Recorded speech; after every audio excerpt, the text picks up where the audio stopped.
artist come gioca, come visionaire gioca, ma visionaire gioca. What the fuck, man? No, mi bondo me janne ase. Ouais.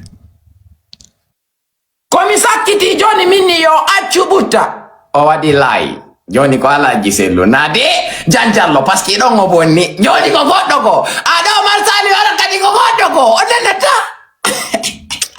Non mais Meika o wonta gorko. mais anga ayni ko anna ba ma o wonta debbo. Hakku yalla mi o inni o waraila. Hey, woni o cambi woni gonga ma famille billahi. O wonta debbo mami maya. Je suis prêt de mourir pour qu'elle devienne une femme. Mais o watto leppi o hikko eso an warda e aydo an on janjallo. O hala din pijido. Hadi e gita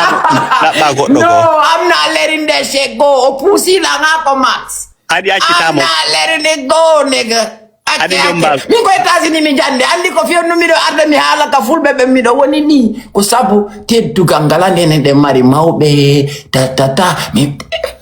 mais bro c'est ngali anglais français bro I'm somebody else nigga. No mi ko min natama e yalto e dum do ko wa ta tewto debbo on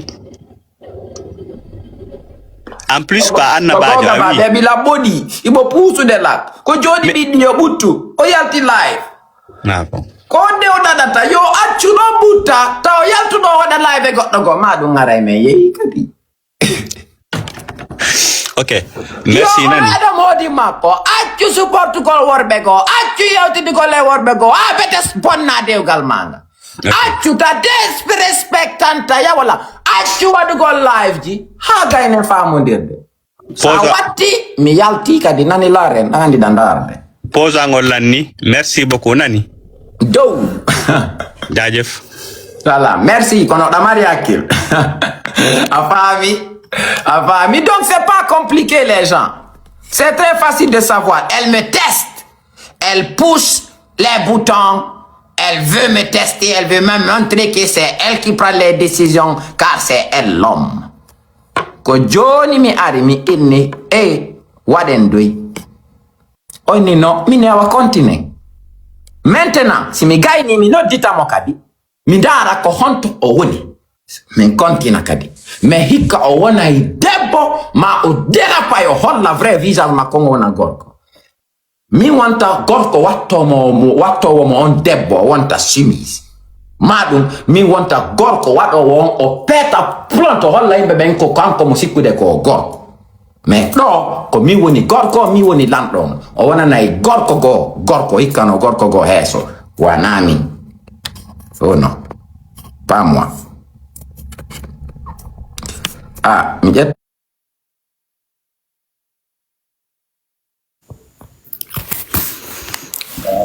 Kodo mama dong.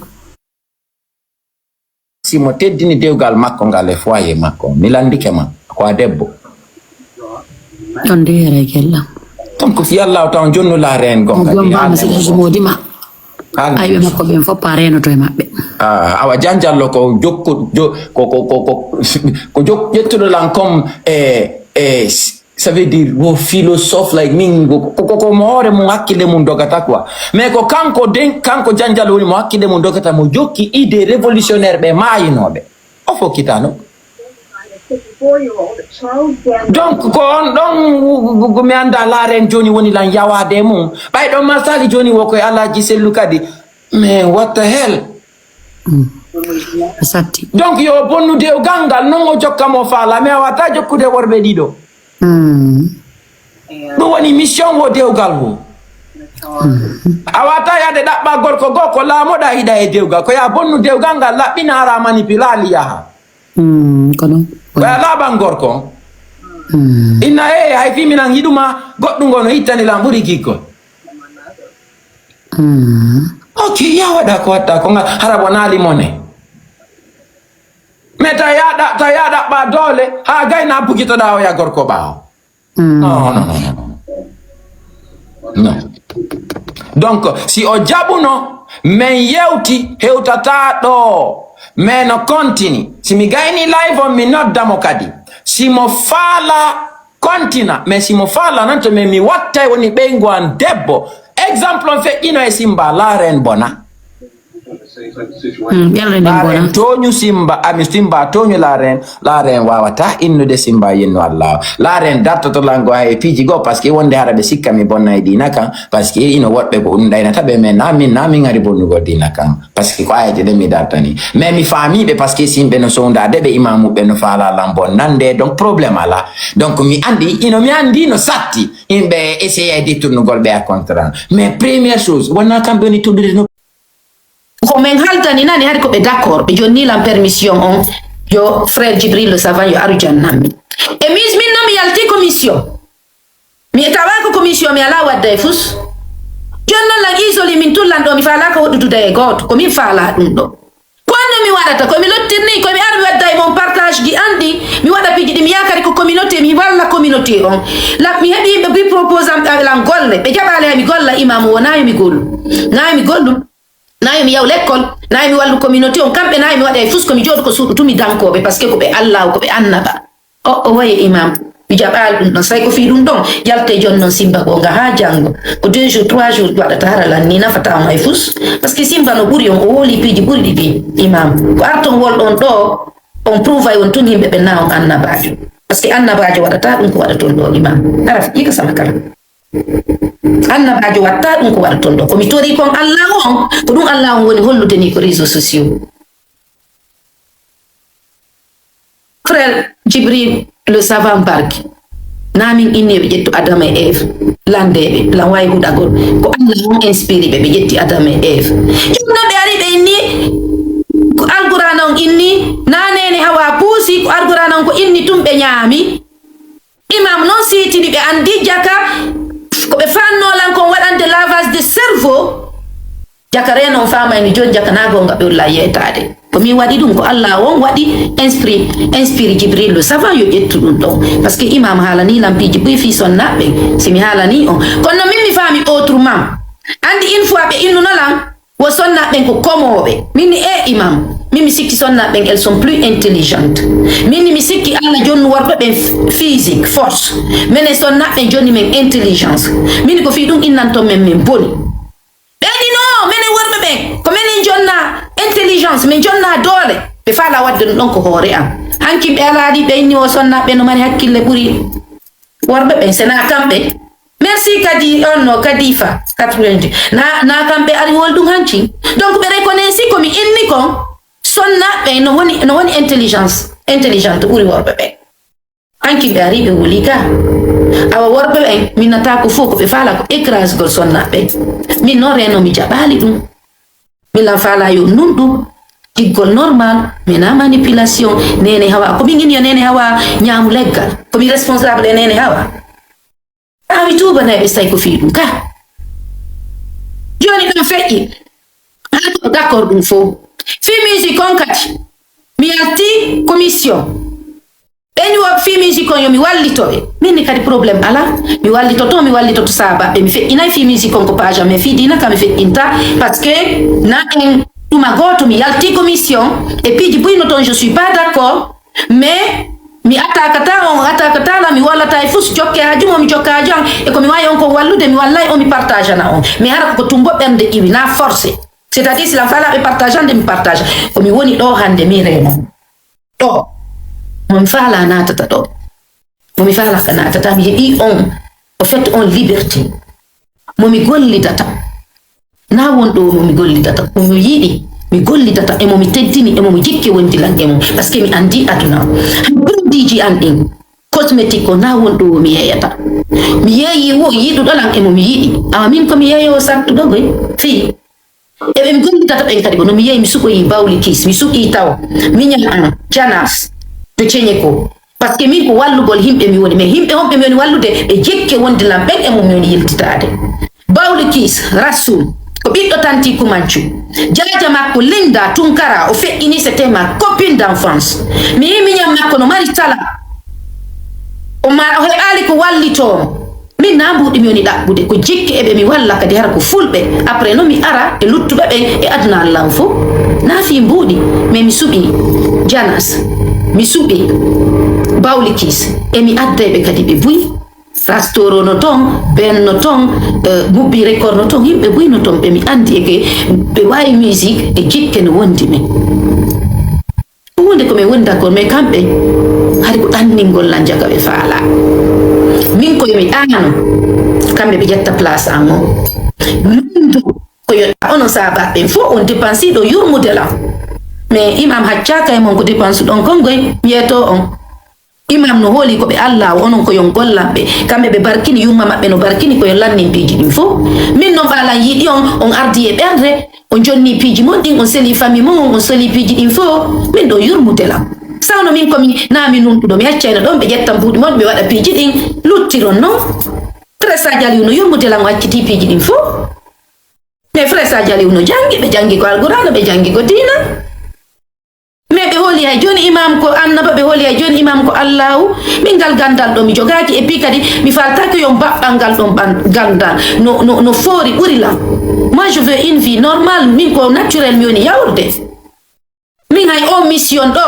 mi fuɗɗimo ko tumba ɓernde am mi waɗi mi andali ko mission towuɗo joni towirilam tedditirilam mais allah wonno falay mi waɗi mission o emi continue kadi waɗugol mission o joni noon ɓe fokkiti jine eni lalla ren saba ɓe ni mi yaw jine lan duwa yawde jine min imam tout dernièrement da semaine passée mi ar min ɗum ko ɓe woni innude ɓen yomi jangu alqur'ana on wo ko yomi jangu e haala porto min yoɓe accu koto mugita ba ara ko réseaux sociaux ɓe janga alqur'ana on e arabe ɓe filanama e pular saba ɓen ko seede koto mugita ba ko seede ɓe sali joni noon ɓe forçam mi tu yomi jangu ɓaɓeni yomi jangu min joni yomi ɗaɓɓu goɗɗo o janga min mi yiɗa jangugol hara koye français ma ɗum goɗɗum par ce que déjà si traduisama ɗum wawi wonde hara goɗɗum changeama. Jibril lo sava ko onno barki lan andi ɓe mi expliquani on kon to mi andi ɓe lan darde tiktok mi yiɓe ɓe wadde ɗuma mini wow frère Jibril lo sava mi anditiɓe mini ɓe no welanmi ko yimɓe nulɗuɓe ɓe wallilam yomin jangu hari koɓe d' accord yomin jangu mais ko honto probléme on waɗi ɓe traumatise lan ko suudu woneni hawa puusi ɓe waɗi nene hawa bonɗo min mi hooli ɗum karmo kan ari na hay min landi karmo ko an yo ƴettu Adam e Eve hari min duwa fuɗɗagol deftere nden ko fuɗɗi ɗon ko jobi min janga ha lanna mais ɓa joni sonnaɓe jogaki deftere min tigi mi jogaki min inni yo min ƴettu piwe won koye sensible karmo kan suɓi Adam e Eve karmo kan inni Adam e Eve bo ko alqur'ana innaka ko nene hawa puusi baba Adama yo ñaamu leggal ngal andi jaka imam ko yetilan ko nano woniri. Merci la princesse. Je suis au sérieux naɓane ɗum ɗo foppu janguɓe ɓen na piwum sama kala ni acca in go mamma joye ko feetuɗo na feetuɗo mi wondiran allah won si deftere nden woodi mi huɗoto na feetuɗo on faami.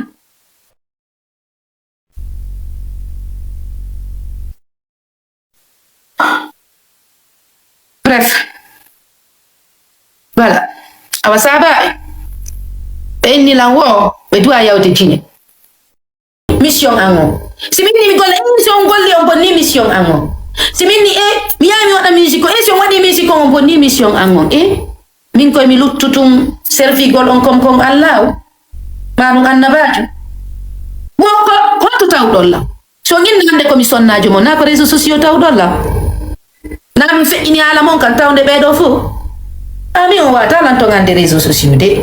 oko réseaux sociaux anduɗon la si mi andi ko réseaux sociaux haala mon kam feƴƴata mais komi hoolaki komi watta mi pusata himɓe e piwu mi inni ɓe yoɓe accu wolgol fi diina joni noon ko on ɗum feƴƴi minni la yawde mi laamo Fouta Diallo mbeni ɓe lammintala ɓe change fo hay koye sabaɓe walla mi laamo Fouta Diallo woɓe wallatala mi laamo Fouta Diallo ngol lanni linde fima dow fi on ɗum jaka ko kamɓe faala laamade Fouta Diallo jaka na fi annaba ku yagol ko fi laamagol ɓe woni minni men imam innon on laamoto inni onon ko Israël yawto laamo ɗon joni ko Fouta Diallo faala ɗon laamade ko vision an on noon si minni mi waɗa e geseli sabaɓen ko seede nayi mi waɗu geseli nayi mi fuɗɗo kamɓe nayi mi waɗo e puttere ko kamɓe duwa hikkade yeeso ko kamɓe duwa wadde piiji ɗum fof c'est comme menen men exista kamɓe ko ɓe allah o ko ɓe rewete mi rewta on mammajjoe na allah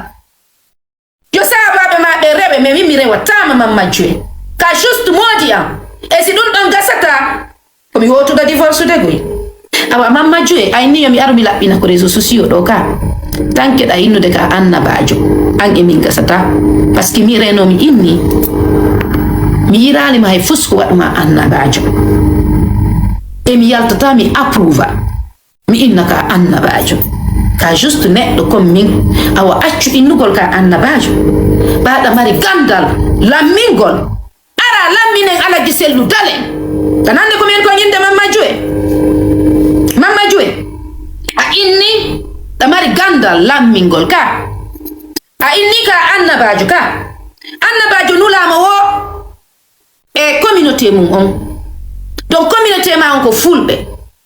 alaji selludalen ko fulɓe innuɗa mi yiɗa alaji selludalen en ji onno oya kadi ko ɗum woli simba kadi ko ɗum woli mais mi añaɓe oui c'est vrai si woni votangol alaji selludale ma ɗum goɗɗum hara ko fulɓe goo gasa mi suɓato mais fendo ɗo ko ɓe waɗa kon injustice ko ɓe waɗa kon min ɗum no musudelam e Allah o nandi na fene ande min nami hypocrite jogoy fiyonno ngi ɓen añan lanɗo parce que ɓen nilam añi Allah ji selludale ngen min mi ala inude fi Allah ji selludale en fiyon ar abono ɗon ko ande min mi ha jaka ɗum min mi ala ɗaɓɓude succès goy ɗon andi ɗum lumiére ɗon ko Allah on jonnila mi ala ɗaɓɓude succès mais fendo ko wonɗen ɗo d'ici le 28 décembre komi innatama Mamma Joe Jallow ko ya ƴettu gandal ma ngal lammina alaji selludalen en ƴettu gandal ma ngal accalan combatugol acca argol sifagol ko simba woni ɓen ha jaka awa hey ko gonga simba ko gonga Mamma Joe lan comporteriwa gorko emi hersira ɗum ti ɗon fala em comporterio sonnajo on wona worɓe on nani wonon worɓe itton dépense harana debbo on ittata dépense wonon worɓe jonnon men sécurité wonon worɓe accon men combatugol protégeon men wonon worɓe yiɗon men no Allah o inniri non men wonay sonnaɓe on tuma minna sonnaɓe foy men woni féminine on yilan inde déjà yo men amu men wona féminine car moi je sais très féminine Mamma Joe no andi je suis une très belle femme et mi jammama bobo labaɗo mi jammaka bobo labaɗo comme ça je suis une très belle femme j'ai un corps d'une fille de 17 ans lande Mamma Joe j'ai un corps d'une fille de 17 ans ko Allah won waɗi ɗum namin e la wawno kadi jallude mi nawya mi fotani ko ɗum waɗi juɓɓe no jalouse e kon jiidiraw worɓe no waɗni hey sonnaɓe salelam si on yiɗilan on heɓay worɓe par ce que si on yiɗilan komi neɗɗo moƴƴuɗo mais si on jalouse lan ko probléme ji tun heɓa ɗum par ce que min mi jalouse am mi jattata modi mo mi haccaka e modiɓɓe mum ɓe e so tawi ko modi mi heɓay ha mi heɓay par ce que onon ɗon innilan giidiraw Allah mo jonnilan ɓandudu 17 ans Mamma Joe no wawi on confirmande siɗa jom 20 ans o jombi o heɓata sifa nduɗo ɓandu am c'est sûr e adala Allah on waɗi o jonnilan yeeso nawyugo o jonnilan juuɗe nawyuɗe o jonnilan ɓandu ceccu 17 ans fami donc komi innata on addu gandal ma ngal awa ɓa ko fulɓe ɓe nulaɗa ara lamminen alaji selludalen en na ɓasi on accingu laamu ɗo en perdingu ɓe waɗa on ɓuri ko Sékou Touré waɗi on ni sanay Allah ko ɗum jooɗi ɗon ɗo atakugol sonnaɓe e di on immade yano laamu fami min hay simi laamaki yo goɗɗo laamu hara ko pullo jonɗa mari gandal lammingol ka na hypocritiagal mi woni ko e soɓe mi woni immoɗen lamminen alaji selludalen e maɗum waɗen goɗɗum yo fulɓe ɓen fo immo yo CFD addu gandal mum ngal